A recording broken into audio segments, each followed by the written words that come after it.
Hello, everyone. My name is Ole Kagan, and I'm the Community Engagement Coordinator with LA County Library, and I welcome you to Work Ready, Acing the Interview. And now I'd like to tell you about the Work Ready program. Work Ready started in December of 2020 with the purpose of helping people get a job, improve their work situation, and plan a more sustainable career path. And we do that in two ways. One is we lend out laptops and Wi-Fi hotspots out of 27 library locations, breaking down one barrier to applying for a job and getting online training. And number two is we provide virtual events just like this one on a range of work-related topics, from basics like resumes, cover letters, interviews, to deep dives into various careers and other subjects that help you succeed at work. And you can see over 50 of our past classes at any time by checking out the work and career playlist on our YouTube channel, which I'm going to post in the chat right now. There you go. And the Work Ready program is made possible due to funds provided by the American Rescue Plan. And before we start the program, I also have some news for you about an event that is coming up next week. That is going to be Work Ready, Essential Job Tips for Veterans. And that's going to be on Tuesday of next week. Let's see, October 31st, Halloween, at 11 a.m. Louis Crespo, Workforce Development Coordinator from US Vets, is going to offer practical advice to aid veterans in their job search. I'm going to post a link to that so that you can register right now or at your leisure. If you know somebody who's a veteran looking to get into the civilian workforce, this is the perfect program for them. Do let them know. I made a question in the chat. Will a link be provided to the recording of this program? And the answer is yes, 100%. You will have access to this program via our YouTube channel, and I will post a link to that in the follow-up email that I'm going to send you, probably either later this week or at the very beginning of next week. Now, if you'd like to learn more about library programs, you can do that by going to our website at lacountylibrary.org and clicking the events link on the top right-hand side. It's a button there. And that will take you to all the events, in person, virtual, for kids, teens, adults, and older adults. All the events, of course, are free. And if you're only interested in virtual events like this one, you can hover over that button and there'll be a little drop down. It'll say virtual program. You click on that and you'll get to see all of our Zoom events that we have coming up, the same events that you get by email if you are a card holder. But if you want to plan ahead, you can see even more events by clicking that virtual programming link at lacountylibrary.org. All right, now let's get started with acing the interview. Our speaker for today is Christy Demetrakis. Christy is a seasoned business professional with 30-plus years of experience in sales and management across several Fortune 500 companies. She's the Senior Director for Textured Hair and Acquired Brands for Procter & Gamble. She holds a bachelor's degree from the University of North Carolina, Chapel Hill, and an MBA. Christy is the president of The Empowered Speaker, a company that coaches people to increase their faith, increase their confidence, and conquer their fears both professionally and personally. She achieves this through workshops, conferences, and keynotes. Christy's passionate about empowering others to achieve their dreams and walk in their purpose. Her empowering and inspirational spirit shines through in her books, Faith to Conquer Fear, Inspiration to Achieve Your Dreams, and her Amazon best-selling book, Faith to Conquer Fear, The Journey. Christy is a certified instructor for the Speakers Training Camp, offering on-site and virtual programs for companies and organizations to improve their public speaking and presentation skills. She's a master facilitator for Procter & Gamble's Effective Presentation Skills course and is a certified instructor for high-impact training and delivery. Christy lives in Kentucky with her husband and 2 dogs. And with that, I bring to the stage Christy Demetrakis to help you ace your interview. Christy, the stage is yours. Fantastic. If you can just give me sharing access, we can get started. Sure, of course. I'm gonna stop sharing, and that should let you share right over me. Fantastic. Give me just a quick second, and we'll be ready to go.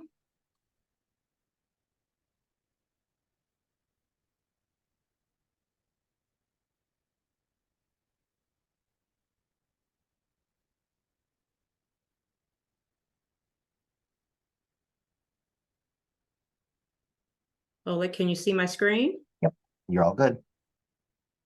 All right, hold please. Fantastic. Now let me get to my camera.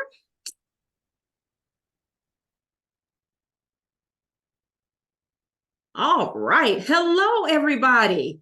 Nothing like technology to get us going, right?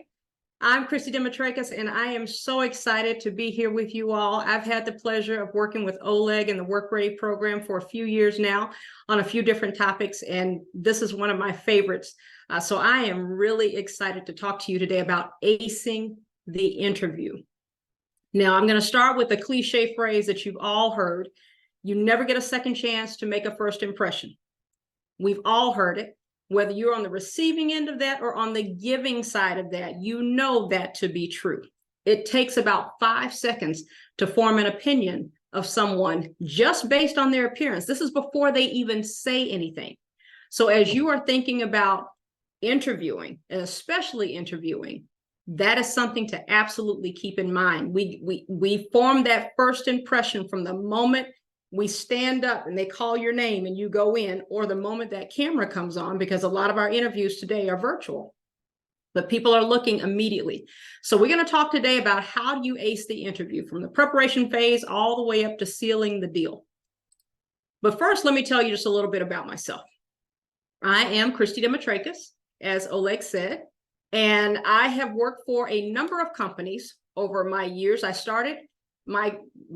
went to UNC Chapel Hill. I'm from North Carolina. I'm from the South. I went to UNC Chapel Hill. I graduated with a degree in speech communications and radio television. My goal was to be somebody's news anchor, but okay, alas, here I am. So that's where I went to school. I graduated from there, and my first job was with Ralston Purina Pet Food Company.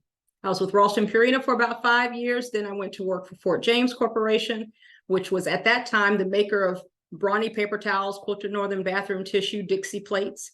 They were since bought by Georgia Pacific. I left there and went to work for Coors Brewing Company. And I worked for Coors for about 5 years. Left there and went to work for the Gillette Company. I worked for Gillette for about 5 years.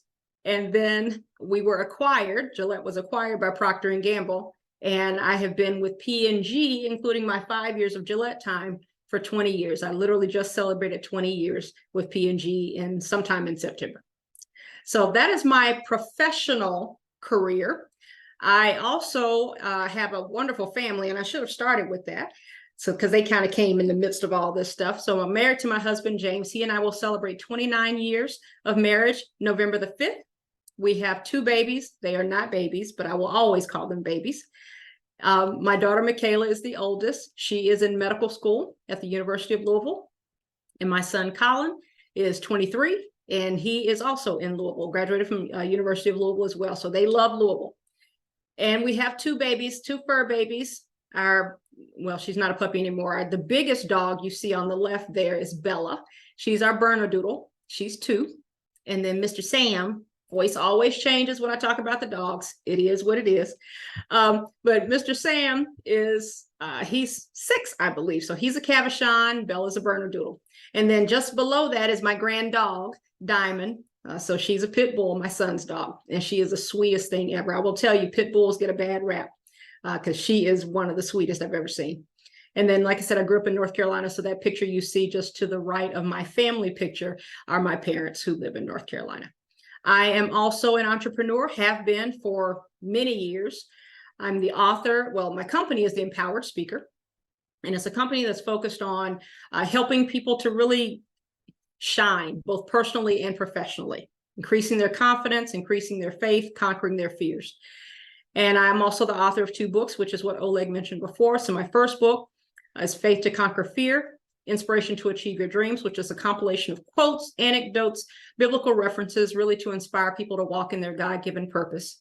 And then my second book, Faith to Conquer Fear, The Journey, is my Amazon bestseller. And that one is all about practical application. So what I tell people is, if you want to learn a lot about Christy, just read the book. But if you want to learn a lot about you, do the book. And so those are my books, and I'm proud of those.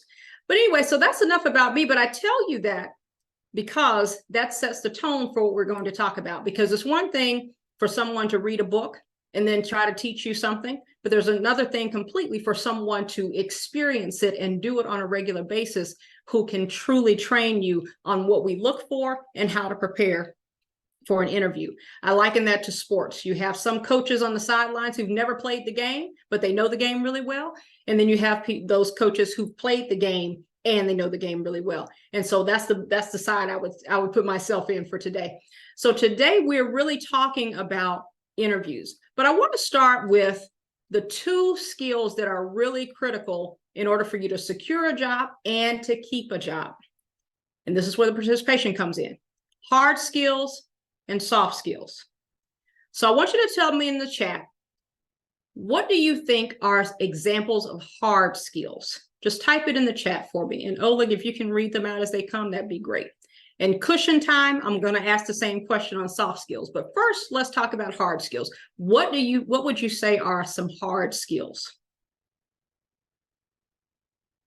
And there's always a little bit of a delay. I see technical skills, Microsoft Office, also Microsoft Office applications, being a mechanic, writing, the amount of words per minute that somebody types, coding, tradecraft, it looks like software design, analysis skills, I think certifications, like computer certifications.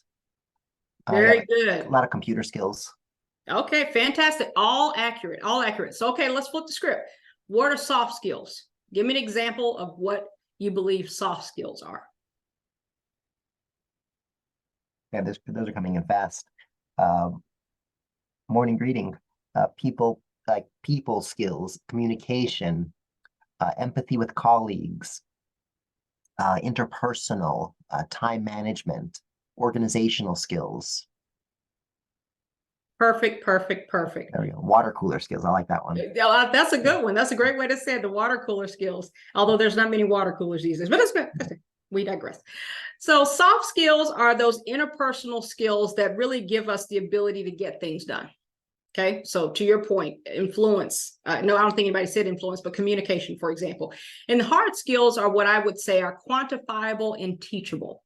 So everything you all listed, nobody was born being able to do that. Somebody probably taught them, and they may have had an aptitude for it, but hard skills are typically those skills that are taught.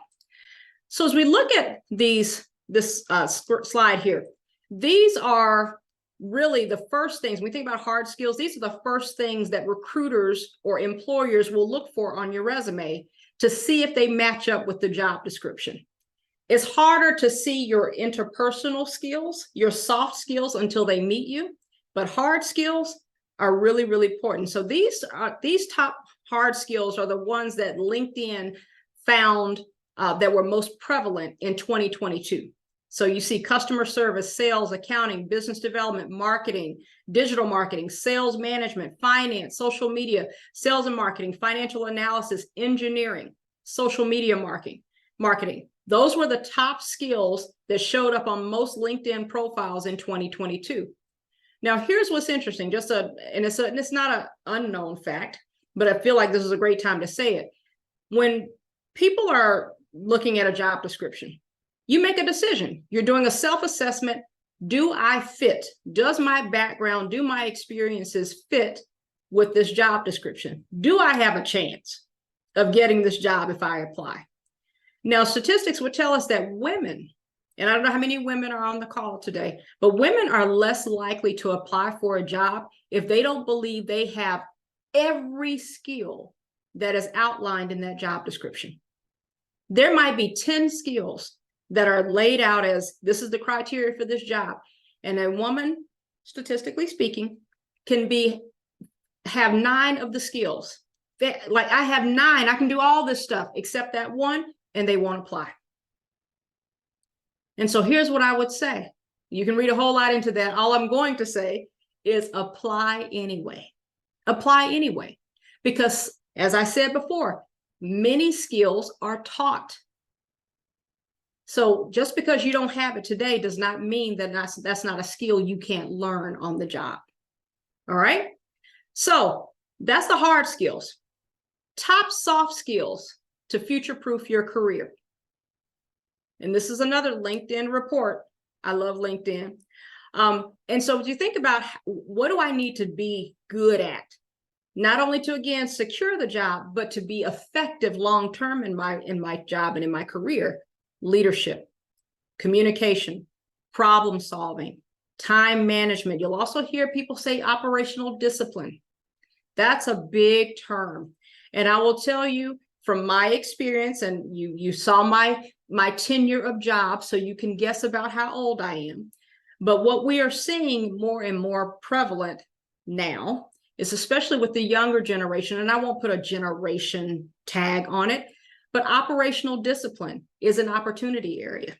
We're seeing that a lot. And I remember I work for Procter & Gamble. I do a lot of interviews and I work with a lot of younger people.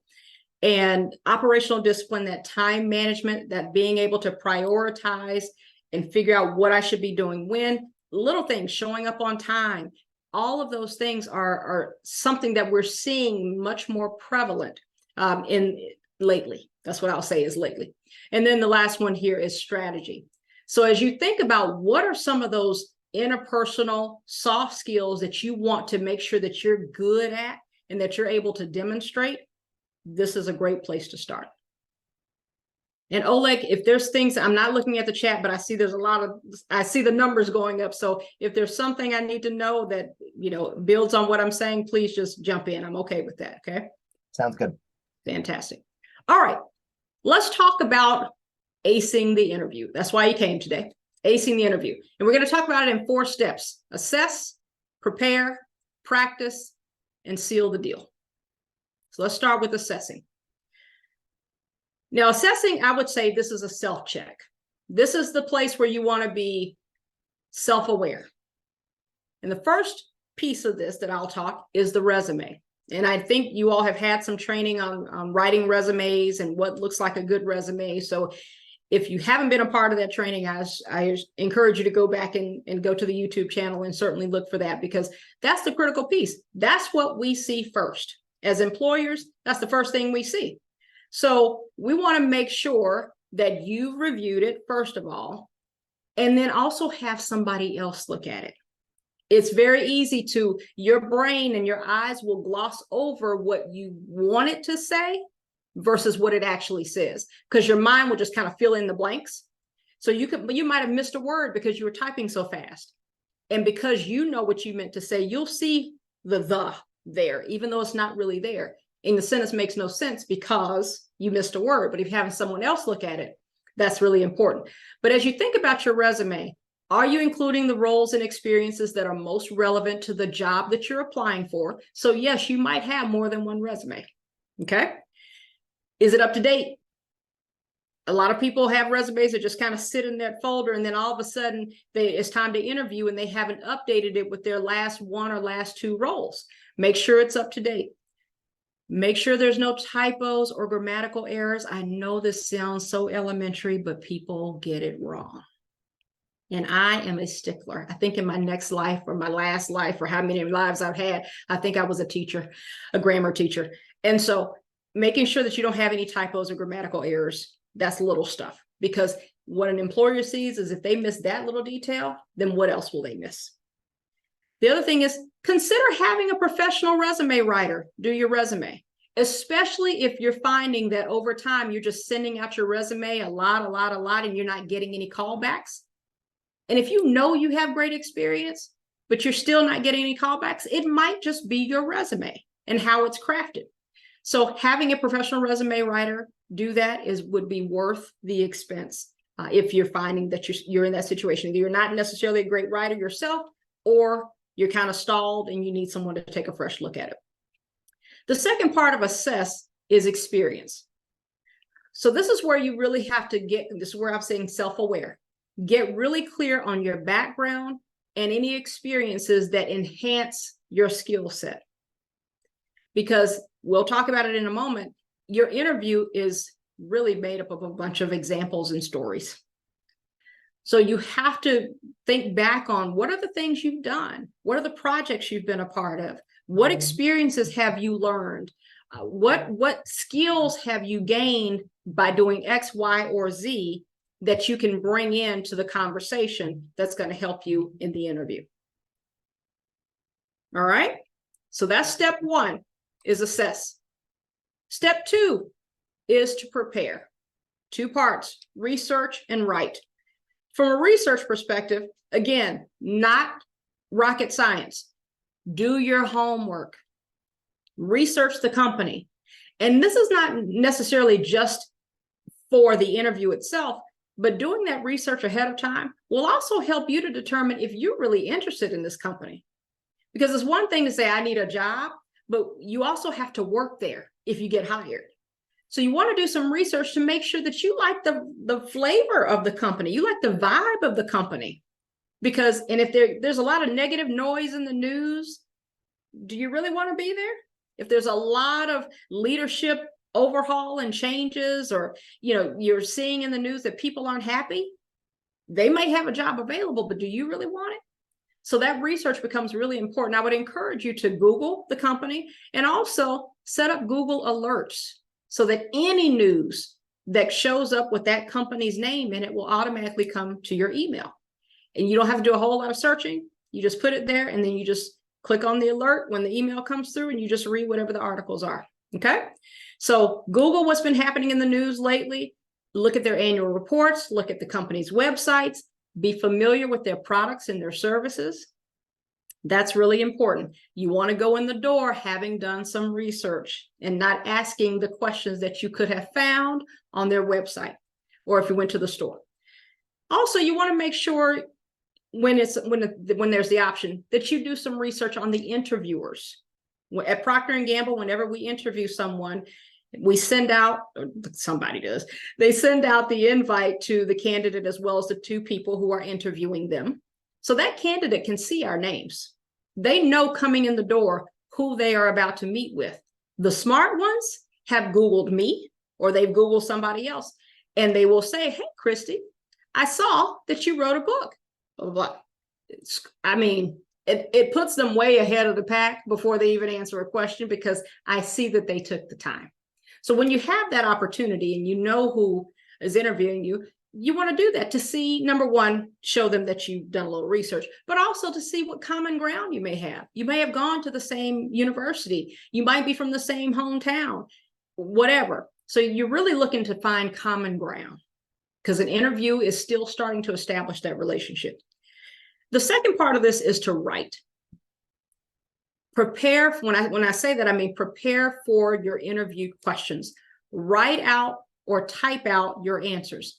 I can remember a while back, though, when I was actively interviewing in college and anytime I've had opportunities to interview or needed to interview since then, I literally took a legal pad, and I know nobody uses a legal pad anymore, but I had a legal pad, and I would write down the question, the type of question I thought it was, and I would come up with 2 very detailed responses to every question.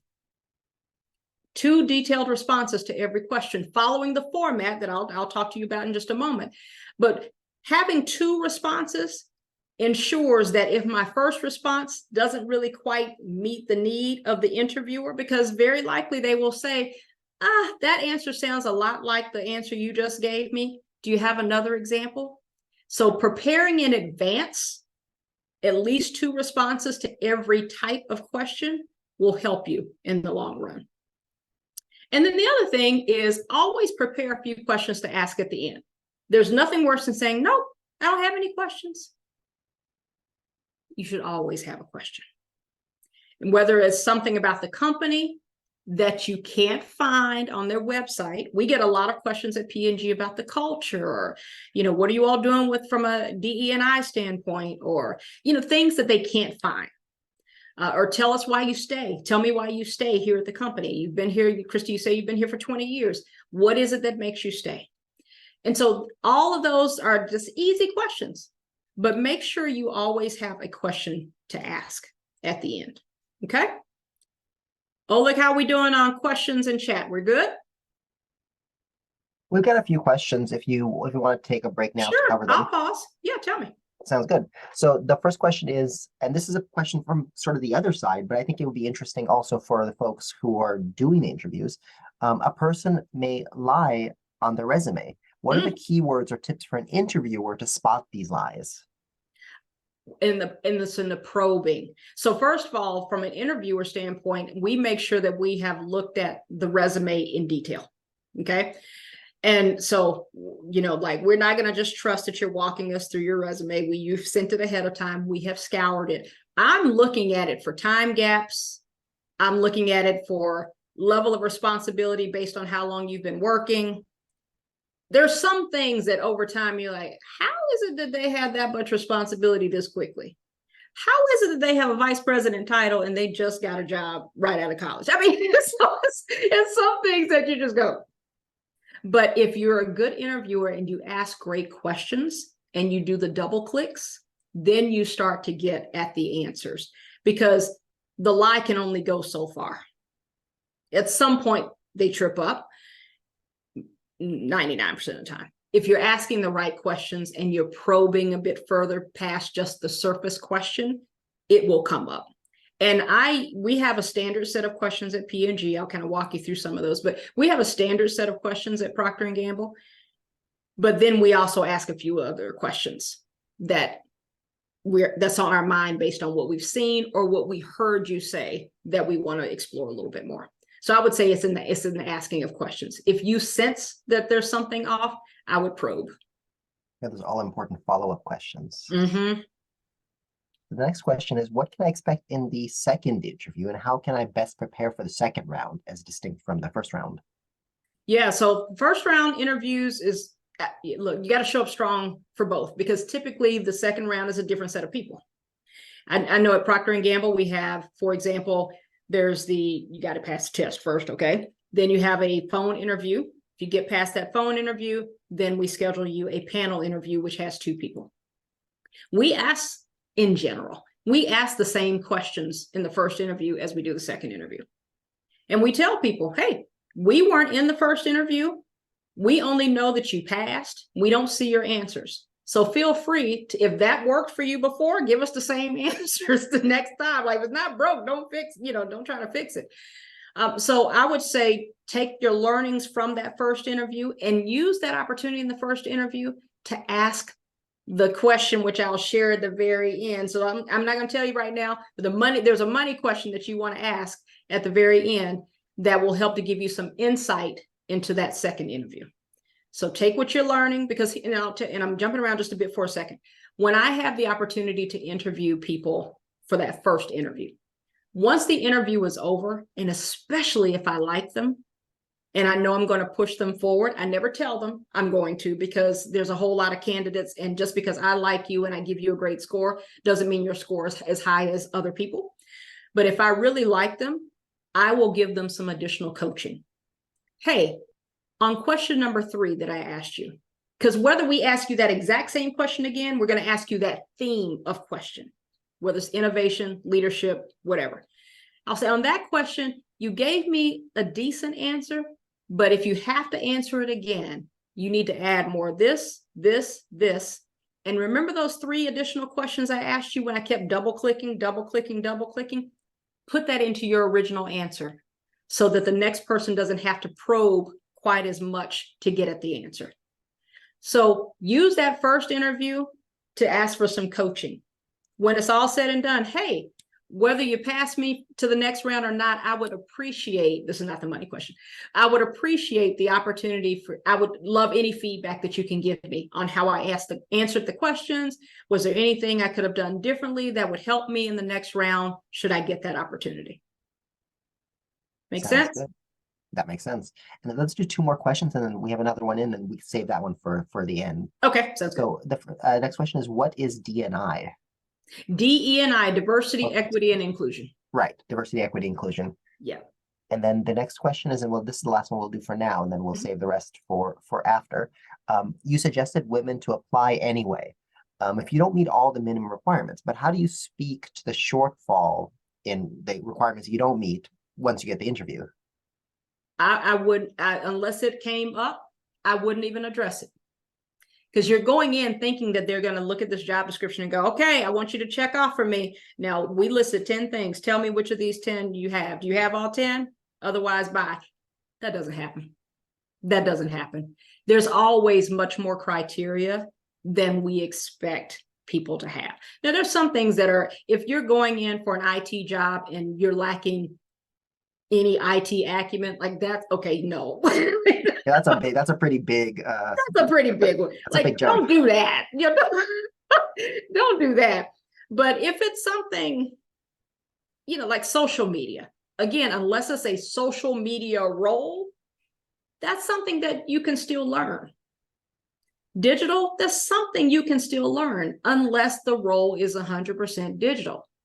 So there's some common sense in here, right? I mean, if there's things that you can be taught, great. But if that's the scope of the role and you don't have that skill set, then yeah, you don't. Sounds good. Yeah. And then there was somebody who you use the term double clicking. And when you say that, do you mean just like probing a little deeper to go, one step and then the second step? Yeah. So when I say double click, and thank you thank you for catching that, because I do use that term a lot. But when I say double click, I'm just asking the additional question. So this is how you get to whether people truly understand something. I manage a lot of people who, they're having to explain their business and why are your sales results this particular way, or what's happening with your customer. And they can look at a report and go, yep, this customer is down 10%. Okay. But why? Well, because X, Y, and Z, this happened. Okay. Well, why did that happen? Well, then, okay, great. Well, what happened? You see? So I'm just continuing to get more and more information. The double click just gives me more and more and more information. It's like you're clicking through.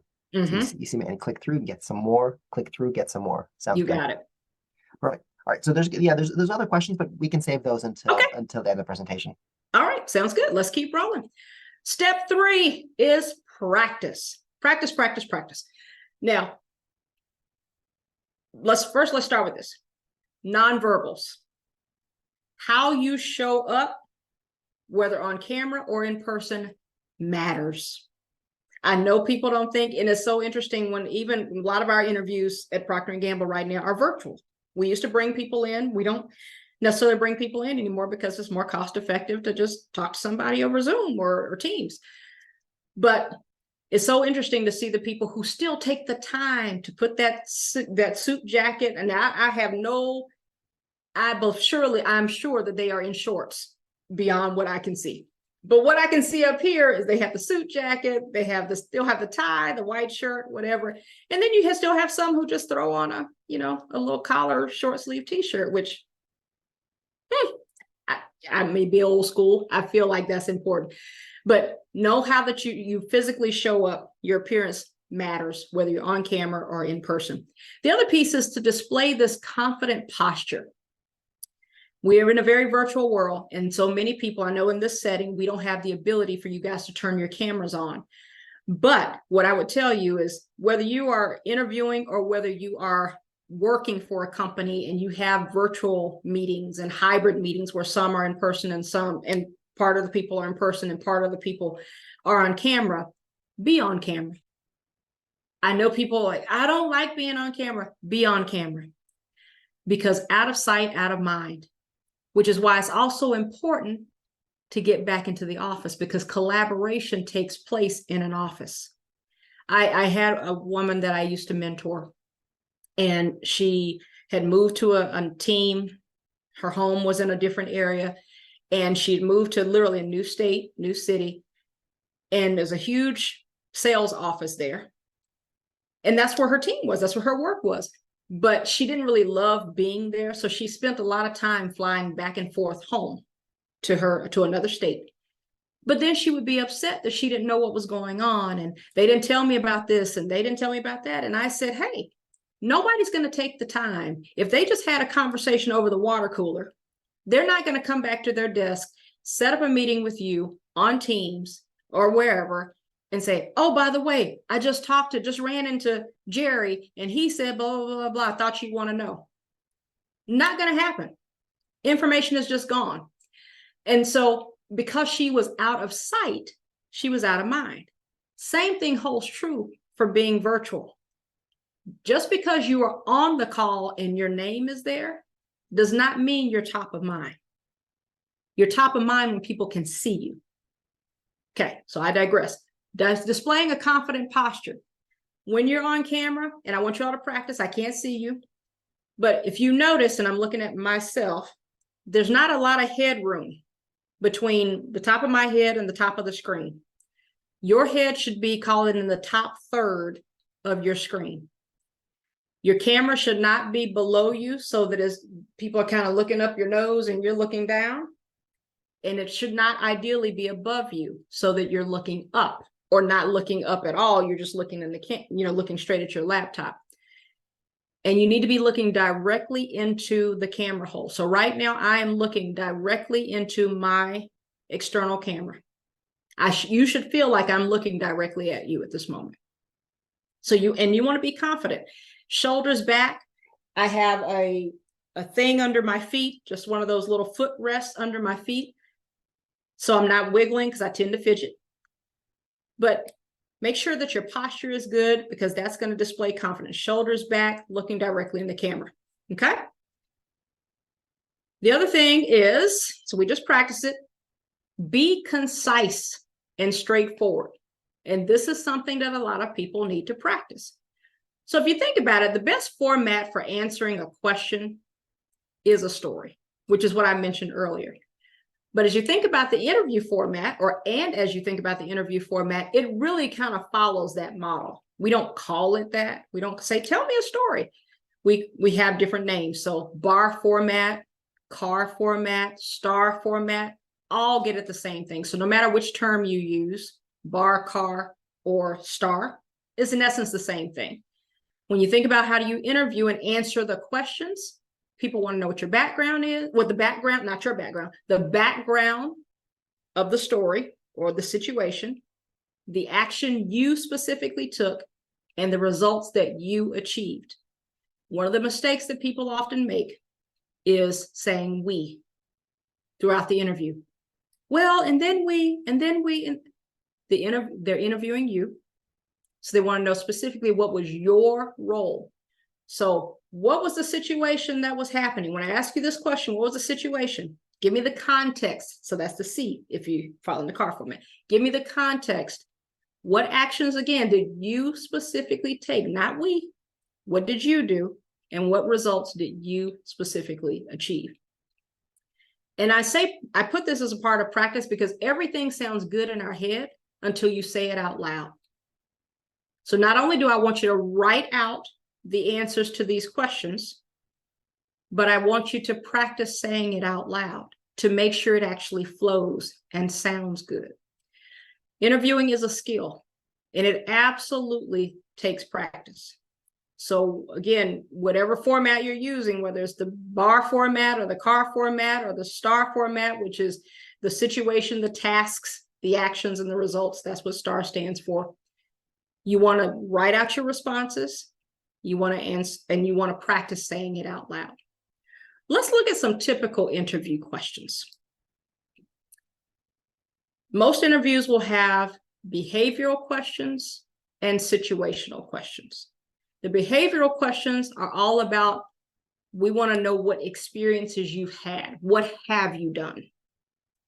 Situational questions are more about what would you do?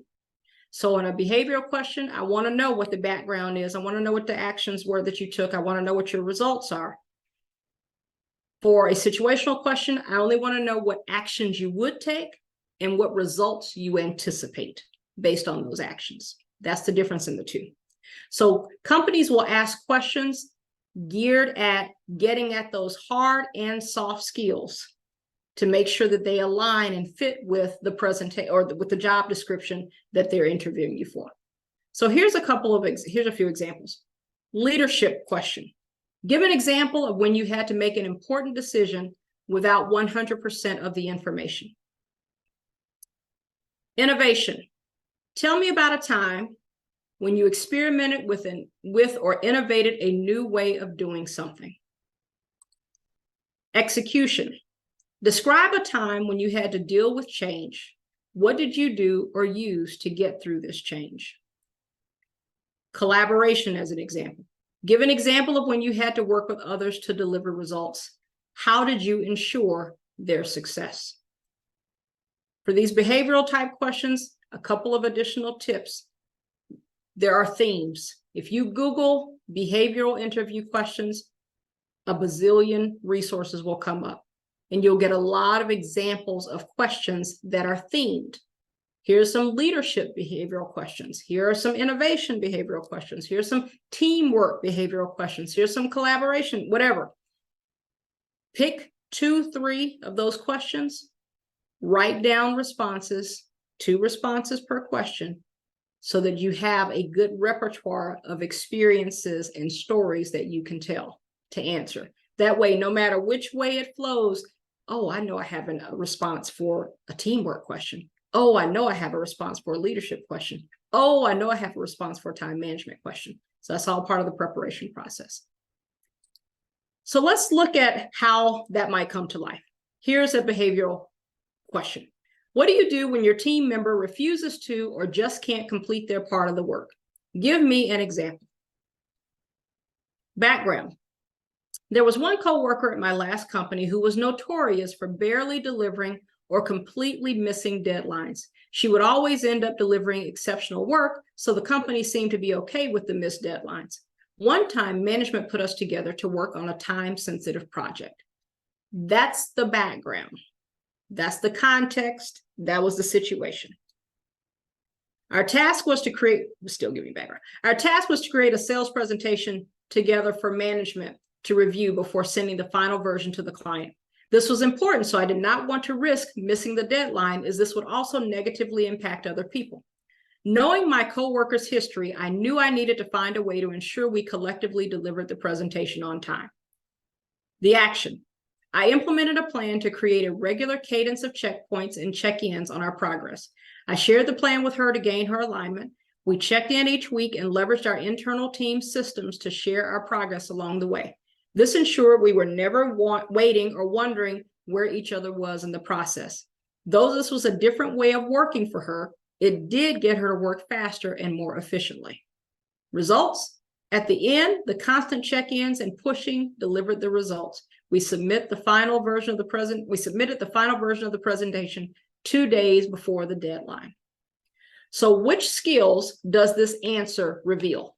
Put it in the chat for me real quick. Which types of skills does this answer showcase? And Oleg, if you can read them for me, that'd be fantastic. I'm seeing scheduling, the leadership, innovating a solution, team management and teamwork, planning, another time management, leadership, collaboration, negotiation, strategy, leadership, innovation, and time management, collaboration, prioritizing, and time management. Mm-hmm. So what you will also find as you are doing the write-up of your experiences and pulling back, different experiences that you've had, is based on what you just said,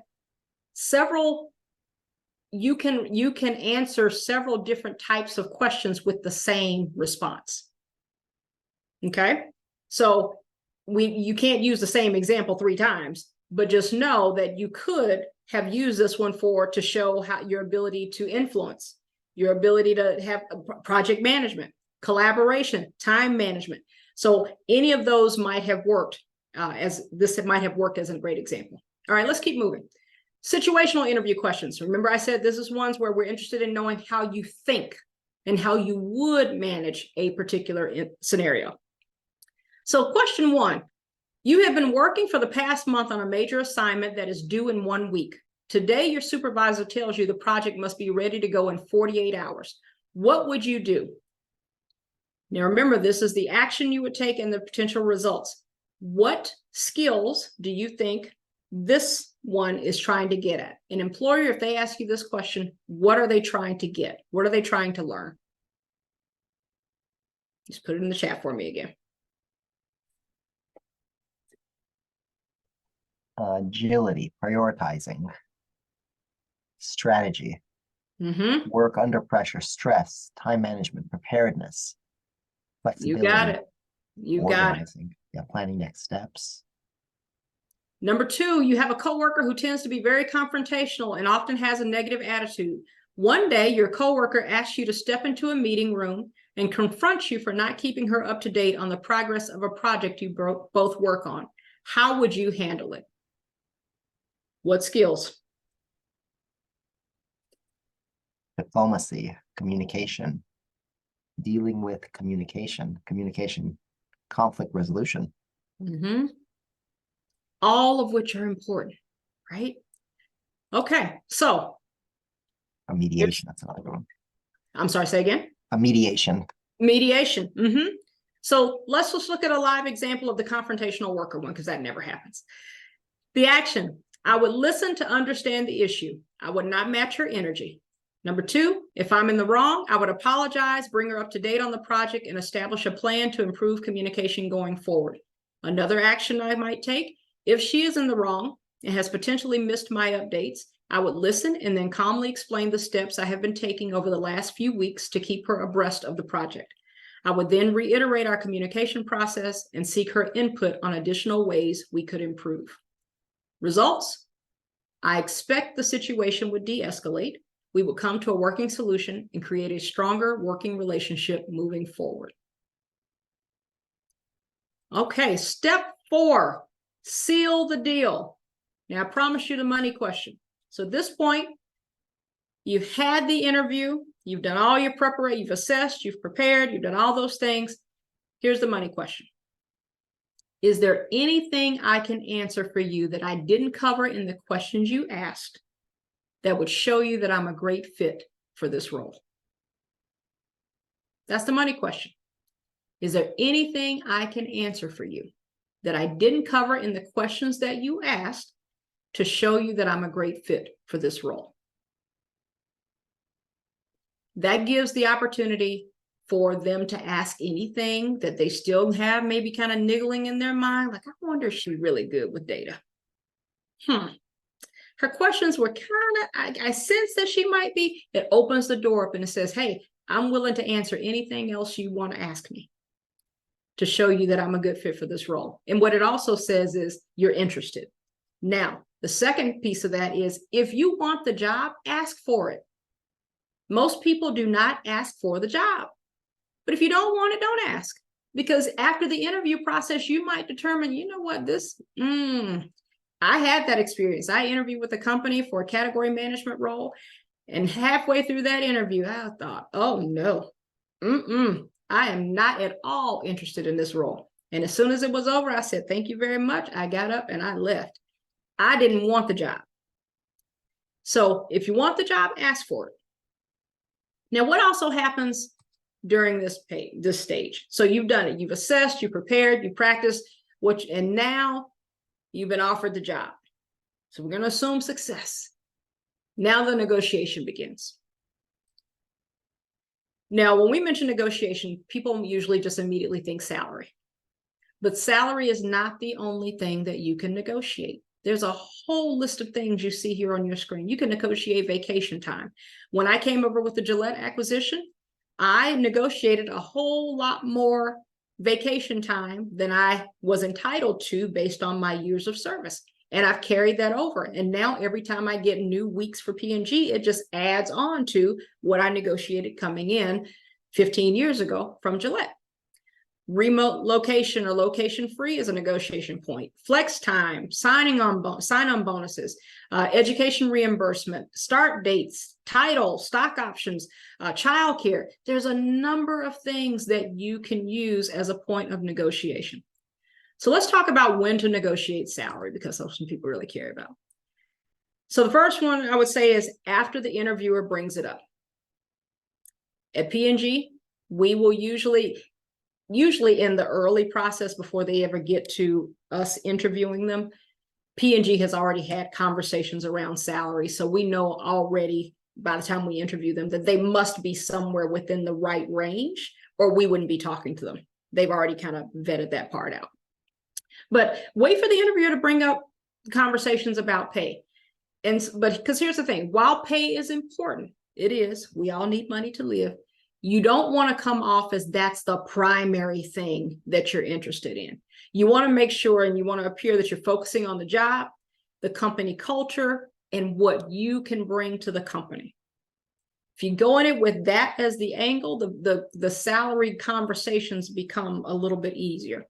But definitely, you know, once they bring it up, and it will come up at some point, that's the time to mention it. Now, if they don't bring it up, consider asking about it, asking about starting salary expectations when they ask you what questions you have. At the end of every interview, typically they will say, hey, what questions, we've been asking you questions for the last hour, what questions do you have for us?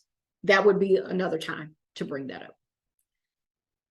Now, once you've been offered a position is the other natural time to talk salary if you haven't had that conversation already. That's when you're in a perfect negotiation standpoint, because clearly they want you. They should be coming to you with, here is the amount of money that we are willing to offer. Now, if it's a great amount and you're okay with it, fantastic, that's a win. But if you're interviewing for a sales role and you don't negotiate your salary, you should negotiate your salary. Okay, that's what salespeople do. But consider asking for a salary that's $5,000 to $10,000 above what they offered, and see what they're willing to do. And the other piece is also, you want to consider what did you have in your old role? So wherever you're coming from, what was your salary before? That gives you a point of negotiation. So let's talk about that. How do you negotiate salary? Do your research. In order to negotiate, you have to have some sense of what you should be getting. There are sites like Glassdoor or salary.com that will help you to level set on what salary you should be able to get for a similar role in either that company or a similar company. So do that research ahead of time so that you're not walking in saying, I want to make $200,000 a year and it's a $40,000 job. Okay. Highlight what you can offer. Ideally, you've been doing this throughout the course of your interview, but there are also some skill sets you might bring. Do you have a master's degree? I know when I got my master's degree, I was working for one company and a mentor was very clear. He said, you're not going to get the financial benefit of having secured your master's degree in the same company that you're in. You're going to have to leave and go to another company. That was the first move I ever made. That was first company change I ever made because I wanted the financial bump that came with having a master's degree. Okay. As I was mentioning before, number 3, disclose salary information from your previous job. So what did you make before? If you're looking for a different job, you should want to get more than you had in your last job, especially if it has more responsibility. Discuss your livelihood requirements and needed benefits. Now, this is not where you are talking about, hey, I need to buy a car. I need to buy a new house. This is not the time to tell them all of the material things that you really want to have. But you know, you do want to make sure that they know that you have a family, for example, and that's not something you have to bring up in an interview. But from a negotiation standpoint, now would be the time to say, hey, you know, I do have a family, or I'm commuting, you know, an hour to work each way. Different things like that, but not because I need more salary because I want to buy a bigger house. I want to buy a bigger car. Like nobody's interested in that. Okay. You are, but your employer is not. And then number 5 is discuss job offers you've received from other companies. So if you do have other offers on the table, we always ask that question, especially for candidates that we're interested in. Hey, are there any other offers pending? Are there any time constraints that you need to let us know that we need to make a decision faster? So that also gives you a point of negotiation as well. All right, so let me pause there. I see a lot of questions in the Q&A. So before I close, Oleg, do you want to go through some of the other questions? Sure, yes, absolutely. So we've got quite a few questions here. And let's start with what is a good reason for leaving your current employer? For example, I want to leave my current employer because I've not been heard or taken seriously, although I've been with the company for 4 years. I'd say a good reason is whatever you believe is a good reason. I can't tell you like that's a bad reason for leaving. Now, what I will say is a lot of times people leave companies based on a person, like my manager is terrible, so I'm leaving. People change. People change. Just like you would, your role and you in that role would change if you left. People change. Managers change. So I would say if the reason that you're leaving a company is built around a person, that probably would not be my recommendation is why to change or leave, because people change, especially if the benefits are great, your pay is great, you're comfortable with your coworkers, there's no cultural or equality issues. I mean, there's some big things that make people go, yeah, I got to get out because the environment is bad. This is toxic. But if it comes down to a person, I would say you have to use your best judgment, but that would not be a reason for me to make a decision to leave a company. I think there's also the way that you present that at an interview. So if you've left a company or you've left various companies for various reasons, I mean, you don't want to trash that other company. Absolutely. It's like you don't want to come off as negative in that situation. So then you want to have that predetermined. Like, how do you want to talk about why you left? Mm-hmm. And that's really important. How you talk about it, because we're listening for that. We're listening for, are they really, really negative? I mean, if you left because there was not really a lot of upward mobility in the company where you were, and you have a desire to advance and do more and be able to contribute more to the company, that's a great answer. But if you left because, they wanted me to move and I can't, well, that's a great reason too. I mean, I'm landlocked. Okay. So to Oleg's point, you just have to be mindful of how you position why you left. But your question was, what's a good reason to leave a company? So there we go. So does your company, or have you heard of companies that use ATS or applicant tracking systems? And if you had to place a percentage of how many companies use these kind of pieces of software, what would it be? what was the tool? Applicant tracking systems. I've not heard that term. So it's like when some companies take in applications, they use a computer to take in the applications and screen them. So and there's different kind of applicant tracking systems. Sometimes they use keywords to disqualify people if their application doesn't have certain types of keywords. It's basically like it creates a database for the company of all the applicants. Yeah, I have not heard it called that at P&G, but I would tell you our systems are pretty automated because the first thing that you have to do is fill out a questionnaire, and if you put one word wrong or something wrong, you immediately get kicked out. And that's not a manual, that's not a person doing that. The system, to your point, is identifying that they say yes to this, and this. If they didn't, reject. Right. And if all this works, then they move to the next phase. But so I would, without knowing that terminology, I would say yes. I'd say most big companies at this point use applicant tracking systems, especially if they expect to get hundreds or thousands of applications. Yes. There's no way that a person is going to go through all of those. So yeah, it's pretty common these days. Yeah. And even and I'll speak to P&G.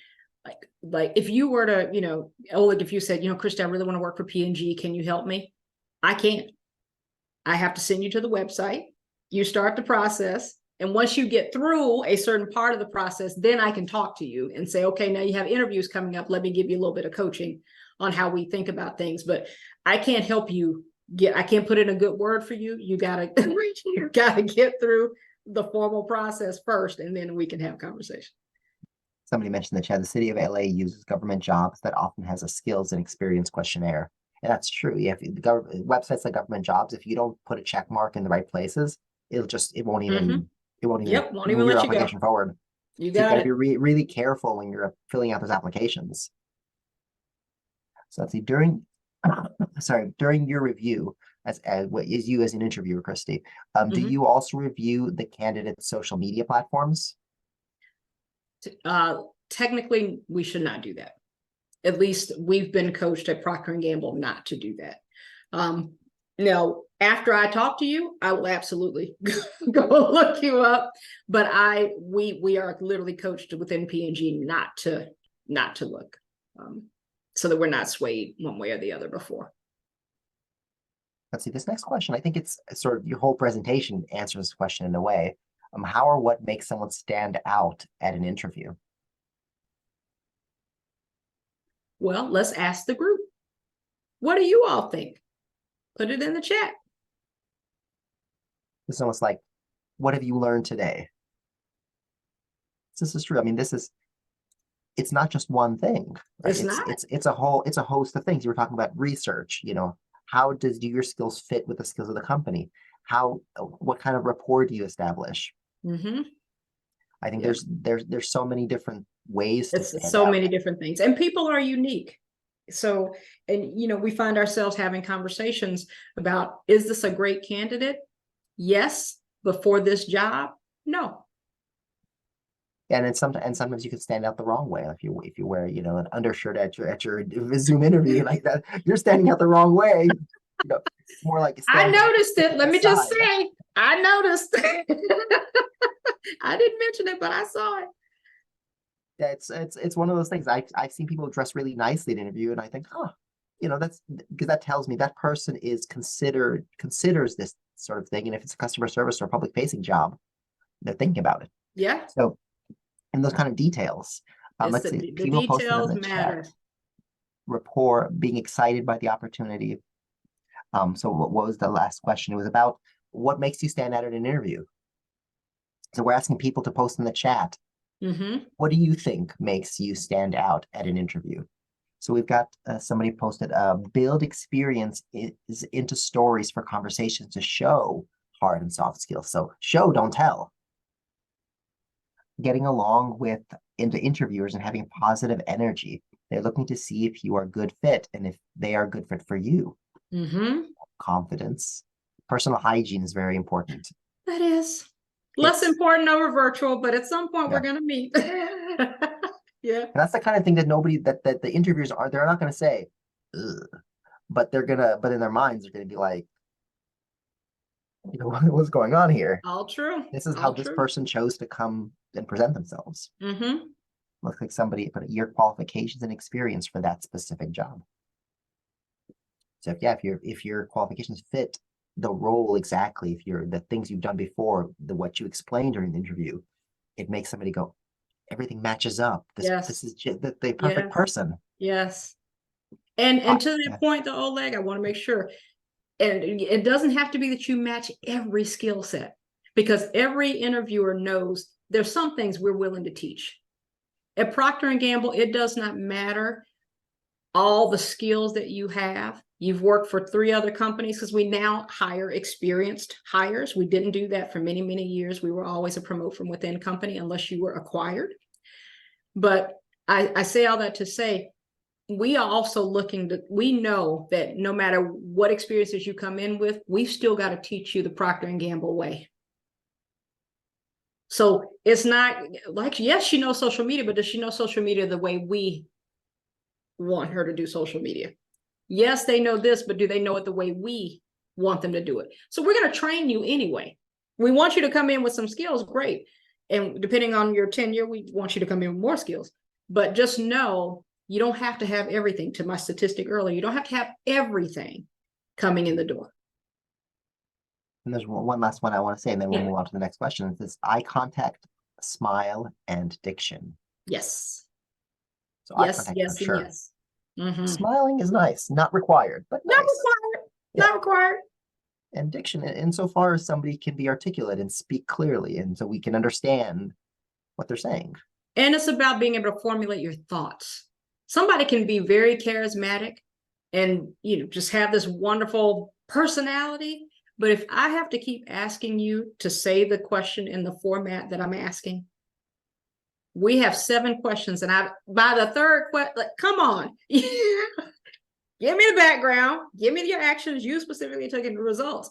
And if I'm still telling you that 3 questions in, that's telling me that you're probably not a quick learner.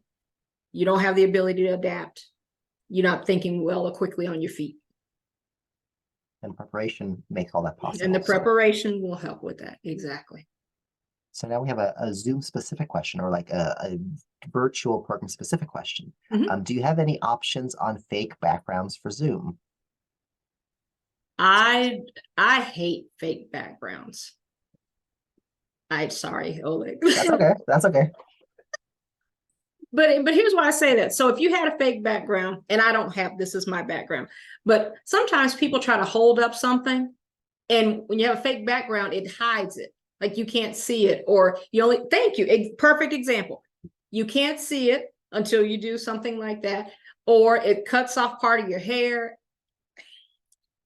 You can have it. If you don't have a decent background, then I would say go for it. Or if you have terrible lighting, I would say go for it. But otherwise, find you a nice backdrop. Even a white wall, or just a flat wall is better than, in my opinion, the backgrounds. I would say to avoid distraction, just there's always a blur feature. Use the blur feature, because like this is a branded background. So this is something that the county uses. And I also work in different places.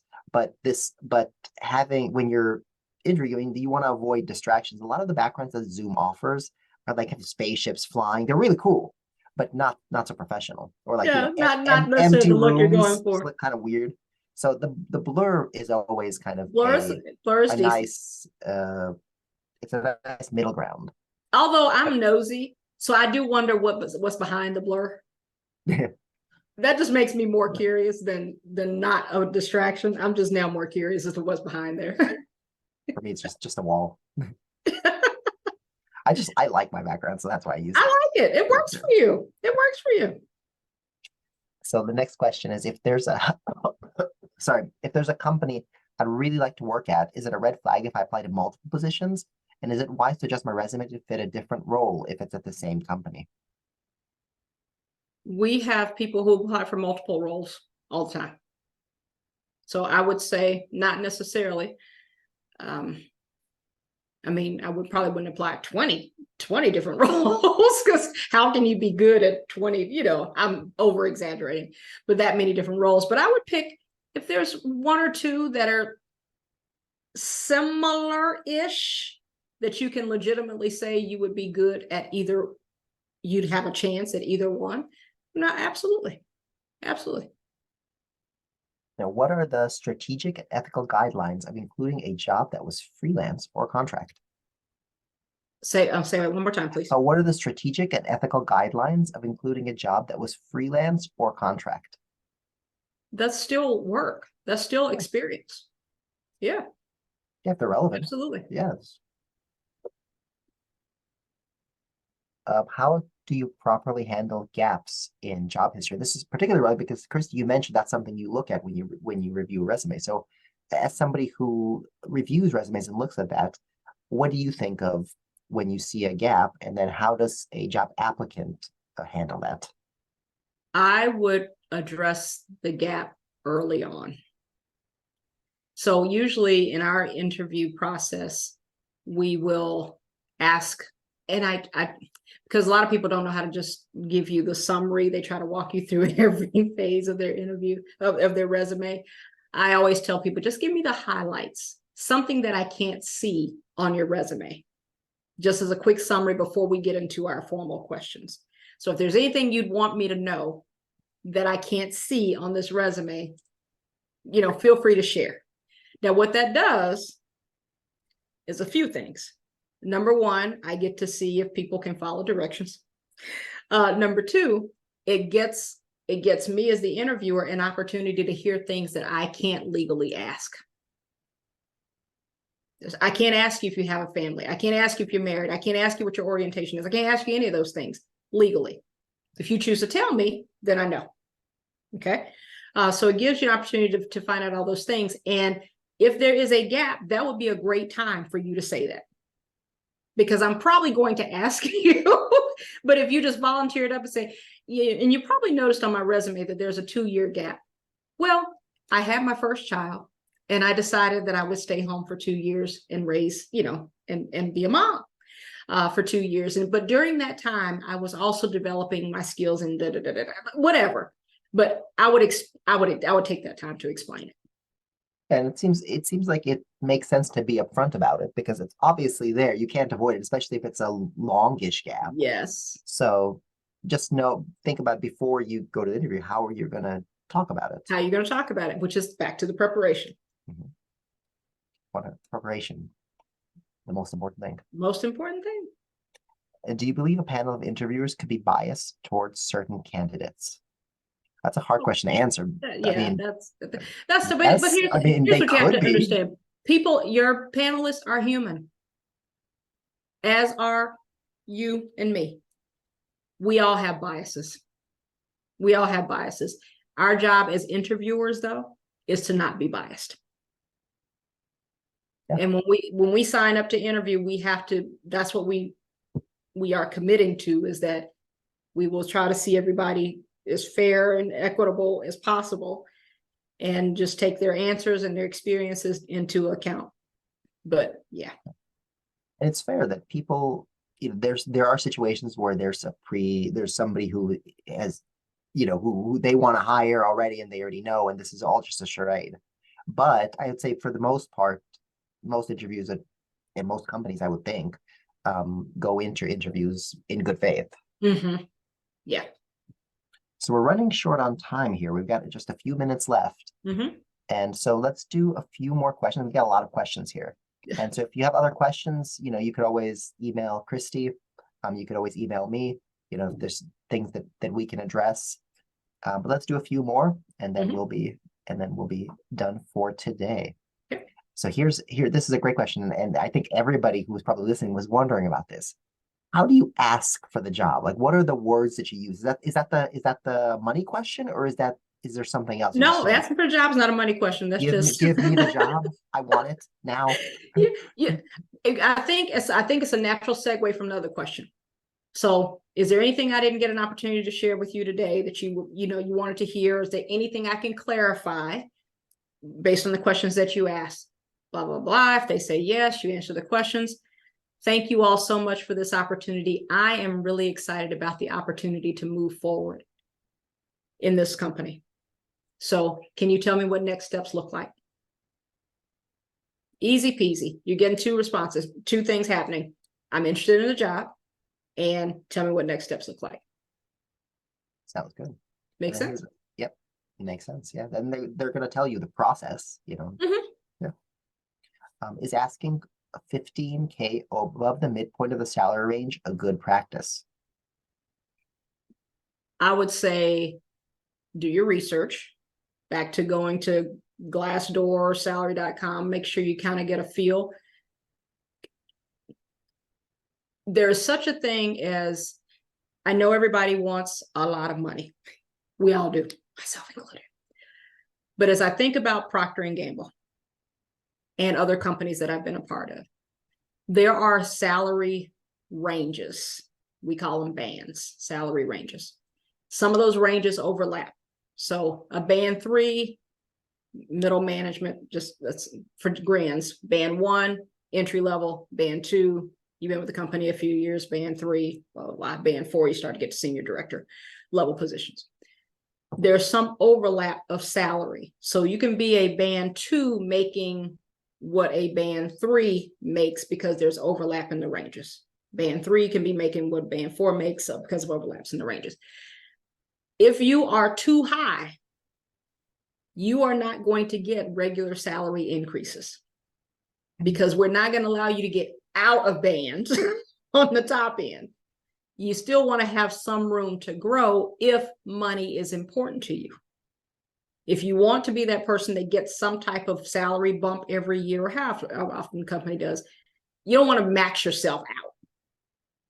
So, again, see what their starting point is, which is probably going to be, a little bit into the range, and then ask for a little more than you think you're probably going to get to end up where you want, which is going to probably be that middle point. I think it's just basic negotiation kind of It idea is. that if the range is like $100,000, then asking 15K above the midpoint may not be. I mean, that 15K is not that much. But if the range is like 20,000 and you're asking 50, that's a whole bunch of, That's a lot. that's That's well a into big, the range. yeah, Yeah. exactly. And you're not going to know the range. Nobody's going to tell you the range. Yeah. And for the most part. Now, I think there's a new act that came out Yeah, that in companies will California, have to, they have to, yeah. certain companies, if I think a certain size, have to Mhm. set the range. So yeah, I mean, the person specified a midpoint. Yeah, so if the range is $100,000 and is asking $15,000 above $50,000, so if that's for 65,000, within the range is too high. I think probably not. I think it's not that Yeah. big of a deal. Mhm. All right, let's do one last question. Okay. I'm going to combine two different questions here. So the question is how to combat nervousness. Even if you practice, write down your answer, this person still gets nervous. And I'm going to combine that with another question because I think they're kind of similar. You brought up being a slow learner and not being quick on my feet. That's the type of person I am. But once given the opportunity, I usually stand out. Do you recommend bringing this up during the interview, or would you suggest how would you suggest I address this? So from a nerve standpoint, I think it's finding the thing that helps you calm down. Even before this, and I do stuff a lot. Even before this, I did take a deep breath, slowly exhale. Because I was feeling anxious. I've been to the bathroom 12 times. I mean, like all this stuff, all of the things that show up as nerves, I get. And I do this a lot. So I would say find the thing that helps you to calm down, whether it's the kind of deep breathing, whether it is just getting quiet for a moment, whether it's turning on some music that you like just to jump around a bit and get the jitters out, going for a quick walk. Don't sit. I did not sit down until Oleg pinged me in the chat and said, "You ready?" And I said, "Yep." Then I sat down because I know I have that energy. So I was just kind of walking around my space until then. So I would say find the thing that for you helps to calm you down. And it's okay just to be a little bit nervous, but after that first question, you shouldn't be nervous anymore. Okay. And as an interviewer, I want to make sure that you feel comfortable. I want your best self.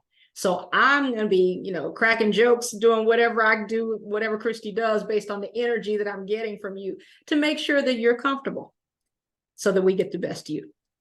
From a question standpoint, or how to being deliberate, kind of the way you think, the preparation. It goes back to the preparation. But here's the other part of that. When I used to work for Gillette, and I'm full of stories. When I used to work for Gillette, I used to call on Kmart when the Kmart was a thing. And I had a manager, and we would always call on the customer together. I'm in sales. I always call on the customer together. But before every presentation, every meeting, we always had what we call the 50-50 process. Oleg's probably heard the story before. We had a 50-50 process. 50% of our time was spent on the content that we want to share. 50%, the other 50% of the time was spent on what questions do we think we're going to get. If we get that question, Rod, you handle it. If that kind of question comes up, I got it. So now we have our marching orders. He's going to go learn a whole lot about X, Y, and Z in case that question comes up. I'm going to go learn a whole lot about these things in case the questions come up. I would say the same thing for you. Have your questions, your examples written out, but then take a step back and say, okay, based on what I'm sharing, based on the examples I'm about to provide, what additional questions might come up that I haven't thought about? And go ahead and prepare what your potential answers for those might be as well. And that way you won't feel so deer in the headlights if you get asked a question and you need more time to think. And there's no way to avoid it. I mean, being nervous at an interview is something that's totally normal. I think expected by, any time I've interviewed people, I come 100% expect them to be nervous. And if somebody stammers or, takes a little time to get situated, that's not something that, nobody takes off points for that. No, you're not being written off because no. Even if somebody has to just stop, like during the interview, they sort of get lost in their head and they have to just go, they have to pause and then start over. That's fine. That's fine. That's like we're okay with that. But in the end, an interview is a performance. You have to perform, and it's exactly what you said, Christy, the preparation part. Yeah. You think about it, we keep coming back to preparation, and I think there's a reason for that. There is absolutely a reason for that. Yeah. All right. So, want me to wrap up here? Yes, please. Fantastic. Well, thank you all so much for your time, for your energy, for your engagement. It's always harder when you can only see yourself in the little camera, but look, if I think something is funny, I laugh and I look at myself as if I'm a regular person. So it's fine. It's okay. But hey, so today we talked about hard and soft skills. We talked about those 4 steps to acing the interview, and we talked about negotiating after the fact. So making sure that you're practicing, you're in practice out loud, because what we say in our heads is often different than what it sounds like. Making sure you assess, you prepare, you practice, having that confident posture. If you're not used to being on camera, start practicing that. We talked about sealing the deal, negotiations. Okay. Lastly, I would love to connect with you. My information is on the screen. I do offer mock interview training. And so if you go to my website, there's the link, empoweredspeaker.com. You can find out more about me, about my books, about all my other services that I offer. And you can also see there's a course on acing the interview, if that is of interest to you. But I am on most social media platforms, LinkedIn, Instagram, and Facebook. So feel free to reach out to me. I look forward to hearing from you, and best of luck in your endeavors on your great careers moving forward. Thank you, Oleg. Christy, thank you very much for this excellent presentation and for taking so many questions. Of course. And folks out there, thank you for being with us today. I know you choose to be here, and we hope that you got a lot out of it, and I know that you did. And what I would like to do now is just make a simple and light request. If you could fill out our post-event survey. I ask this for folks who have returned to work-ready programs before. We always put a post-event survey, and we care what you say on there. You can say good things, say bad things. And the final question is what you'd like us to cover in the future. And I read all of the surveys, and we use them to plan future work-ready programs. So once again, Christy, thank you very much for the presentation. To all you out there, thank you, and we'll see you next time.